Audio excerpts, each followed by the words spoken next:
readily information available on all cases that you might have questions about, but we hopefully can cover what been prominent over the last week. I want to start with the crime update. Month-to-date numbers, that's April 2022 to April 2021. Homicides are down 20%, and shootings are down 22%. That's April to April. The year-to-date statistics on those same categories, that's year over year. Homicides are down 9.6%, and shootings are down 14.8%. I'll go through that one more time. Month-to-date, homicides are down 20%, shootings are down 22%. That's April to April. And year-to-date, that's year over year, 2022 versus 2021. Homicides are down 9.6%, and shootings are down 14.8%.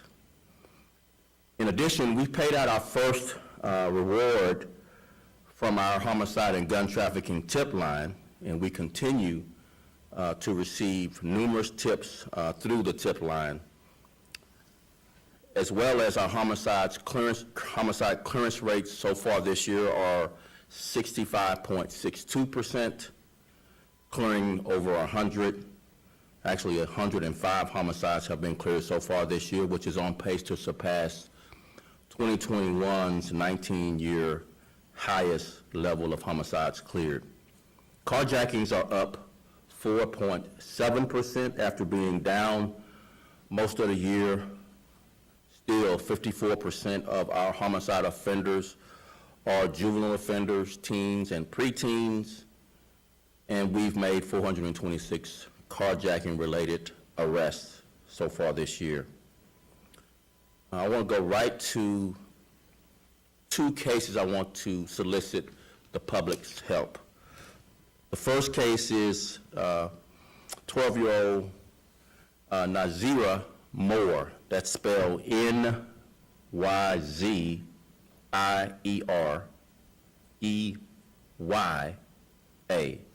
Nazira Moore. Moore is common spelling. On March 1st, Nazira was struck in the back of the head by gunfire in the 2300 block of West 72nd Street while riding in her family's car. Nazira's family was returning home from celebrating her birthday. She died days later, and our officers refuse to let this become the norm. We are soliciting the public's help in this case. The second case I want to highlight and solicit the public's help is an incident on April 13th where Christian Ruiz was shot to death while driving his 3 children to their grandmother's house. Ruiz crashed after being shot in the 2300 block of West Cermak Road. His children were not physically harmed but witnessed their father's murder. We are soliciting the public's help in solving both of these cases. If you have information on either of these cases, please call our tip line 833-408-0069. That's 833-408-0069. Tips leading to charges and convictions in gun trafficking and or homicide cases range from between $5,000 and $15,000 for homicides. And before I bring up Deputy Chief Muhammad to give an investigative update over the last 7 days, and then I'll come back and take your questions, I really want to, you know what, let me just save that for last. I'll go ahead and have Deputy Chief Muhammad come up now, and then I'll come back with some last comments, and then we'll take questions. Rob, you ready?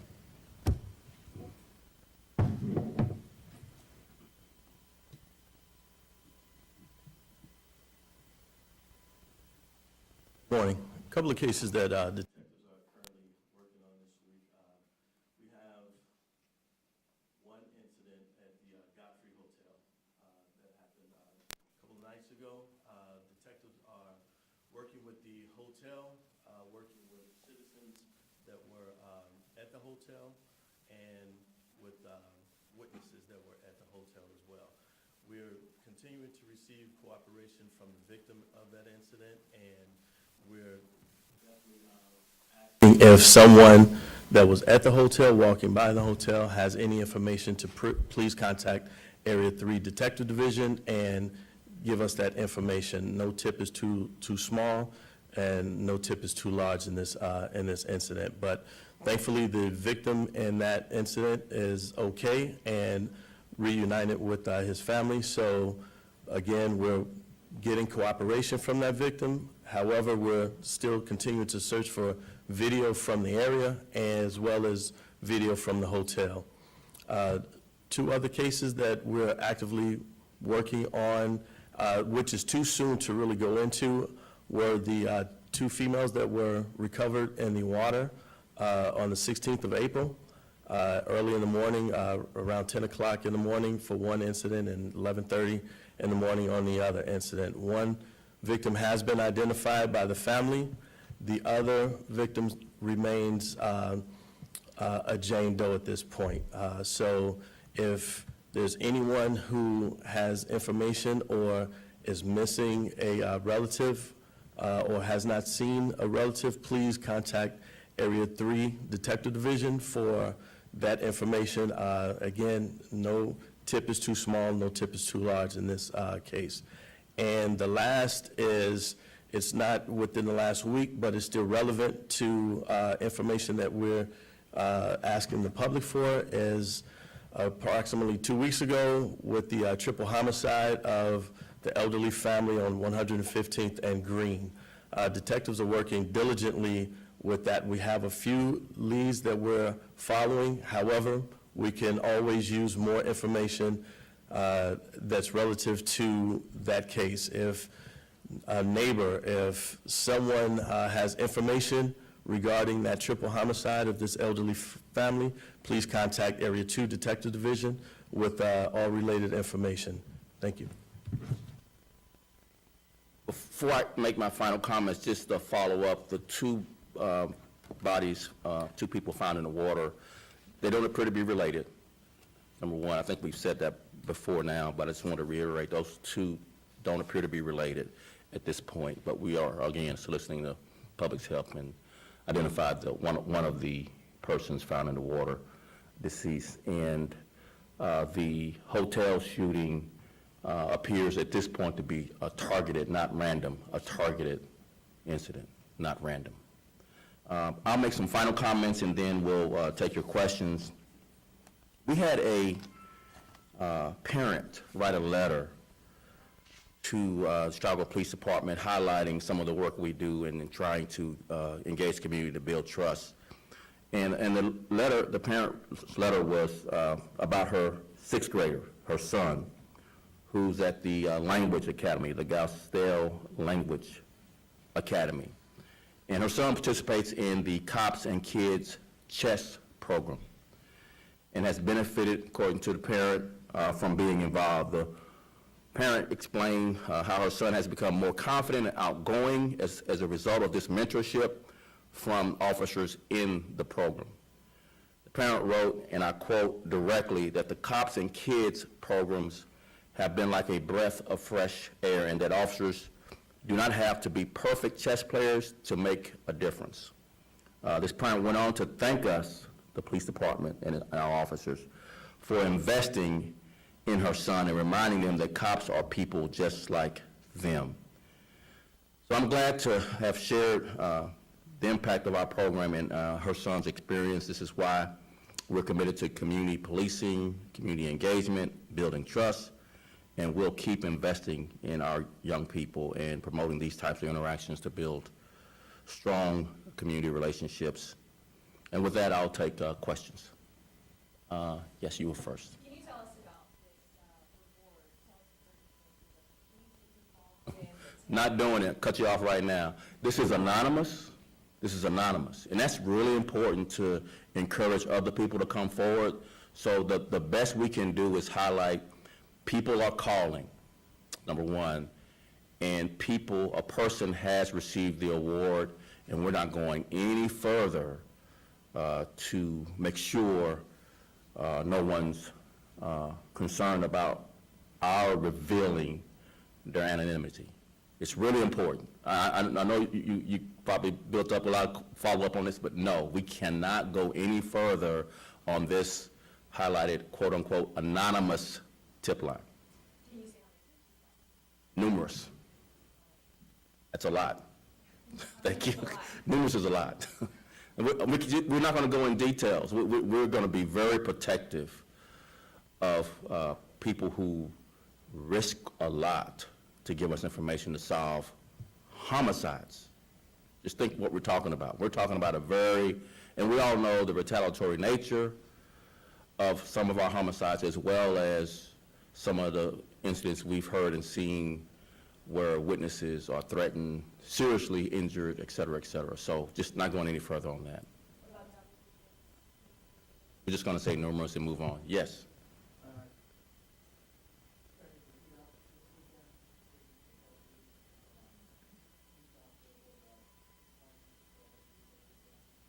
Yeah. So as you know, we've been not waiting for the warm weather to implement our strategy. It's been a very collaborative strategy that includes more than just law enforcement, obviously. All the things we talked about with the Community Safety Coordination Center, as well as some of the work we're doing in the community to build trust, is to include our deployment strategy. So if it's left upon police, we're likely going to fail. We need everyone involved in reducing crime. So we started this at the beginning of the year, anticipating, obviously, every year it gets warm and we have the same challenges. So we just wanted to highlight at this point, we do have some momentum. It's the largest decrease we've seen in homicides and shootings since the pandemic started, with the month-to-date and year-to-date numbers I talked about, over 20% in the month-to-date and over nearly 10% on the year-to-date reductions in homicides, as well as year-to-date 14% reduction in homicides. So the deployment strategy is very collaborative. It's not just policing. It's all of the social services in all of those areas that we're focusing on that data says drives violence year in, year out for generations in Chicago. So it's really collaborative, but it's already started, and we're scaling our resources up in collaboration with all of our partners in the social service space, to include law enforcement partners.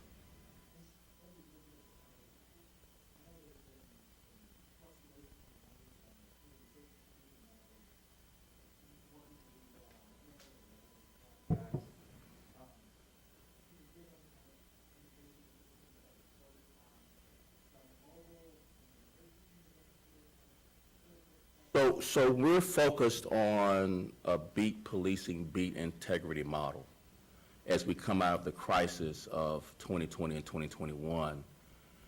The community safety team was very purposeful, grown to deal with large-scale civil unrest, large-scale looting, large-scale criminality, kind of mob actions inside large, tens of thousands of crowds that would attack police. So that's, crisis model that we're, obviously unwinding at this point. We hadn't seen civil unrest, we hadn't seen looting, we hadn't seen large numbers of mob action that we saw most of 2020 and into 2021. So without going into numbers, we're unwinding that model because that was due to a crisis, and pivoting into what, in my opinion, a gold standard model of beat policing, beat integrity, keeping officers on the beat.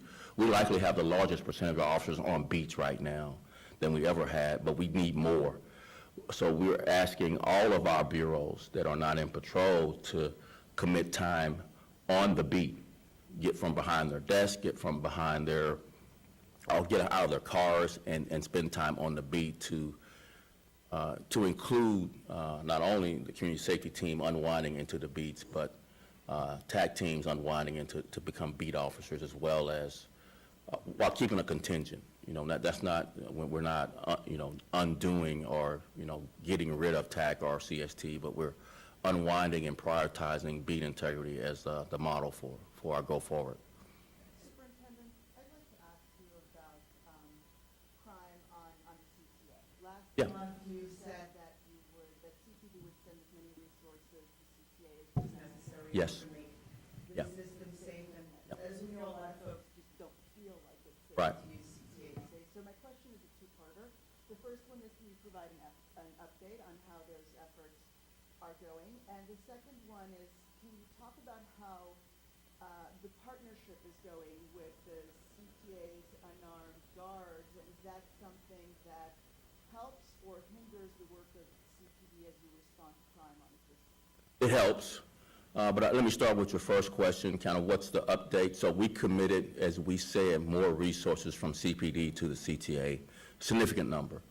I won't go into specific numbers, but we significantly scaled up our numbers on the CTA, but we did it in a way that's strategic. And what I mean by that is we scaled up resources to the hotspots where data shows us crime is more prevalent on the CTA, to include riding those CTA trains where we see significant criminal activity. So it's a hotspot policing model. We don't want to be spread too thin where your point is well taken. People don't feel or see the difference in the scaled up resources. So we're trying to use data, strategy, and the collaboration with the security increases that CTA is making is going to be significant. Of course, that's not fully fleshed out yet. So as soon as that gets to fully implemented, we'll have significantly more presence on the CTA in collaboration with CPD officers and the unarmed security that CTA is hiring. Can you talk specifically about what those hotspots are, and if you won't discuss the exact numbers that you've been? Yeah. We can get with you offline on the specific hotspots, but I think everyone in Chicago knows where they are, what the specific challenges are. But we'll certainly get with you offline and get you that information. Let me have one last question, because I don't think Tom finished up his follow-up. Did you have a follow-up? I was curious, you were talking about the my understanding So 55 of our 277 beats account for 50% of violence in Chicago, and it has for several years, according to our data. So that's one focus.